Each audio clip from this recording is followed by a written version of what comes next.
স্বাক্ষর নিয়ে নেন, ঠিক আছে? যে আপনার এই যে জেডিতে আমরা যেগুলো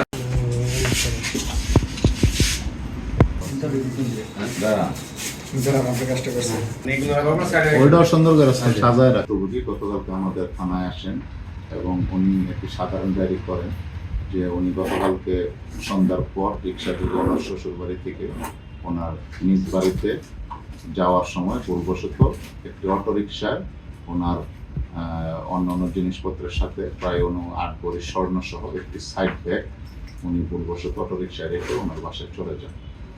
এই বিষয়ে জিডি নেওয়ার পর আমরা সাথে সাথে বিষয়টি অত্যন্ত গুরুত্বের সাথে নিই এবং আমরা সাথে সাথে তদন্ত শুরু করি এবং আমরা ওই ঘটনাস্থলের আশেপাশের এলাকার সিসি ক্যামেরা ফুটেজ সংগ্রহ করি।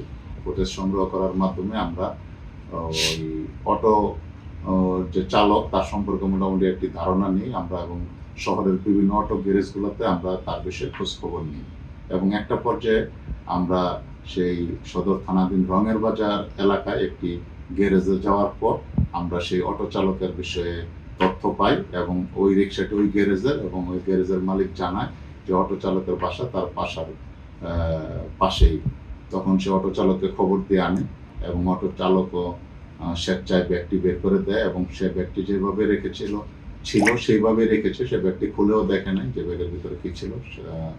তাকেও আসলে আমরা ধন্যবাদ দিই, সে অত্যন্ত সহজেই ব্যাগটি আমাদেরকে ফিরিয়ে দিয়েছে এবং সে এটাও স্বীকার বলেছে যে আসলে তার অটোর চার্জ শেষ হয়ে গেছিল, যার কারণে সে রাতের বেলা মালিককে আর খুঁজতে পারে নাই।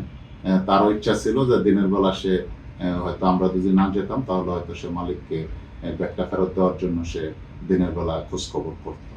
তো আসলে এই যে একজন ভুক্তভোগী উনি 8 ভরি স্বর্ণ সহ ব্যাগটা ফেলে রেখে গিয়েছিল, উনি মানসিকভাবে অনেকটাই বিপর্যস্ত হয়ে গিয়েছিল। আমরা দ্রুততম সময়ের মধ্যেই ওনাকে আমরা উদ্ধার করে মোটামুটি 4-5 ঘন্টার মধ্যেই আমরা বিষয়টি ক্লু উদ্ঘাটন করতে পেরেছি এবং ওনার স্বর্ণসহ ব্যাগটি আমরা উদ্ধার করতে পেরেছি এবং ওনার কাছে হস্তান্তর করেছি। তো ভাইজান ওনার নাম তো আসবে, আচ্ছা ঠিক আছে। ওরা খায় ফেট করলো ওরা খায় না বড় একটা তো থাকে বই থাকে তাই না আছে টোটালটা প্রায় আছে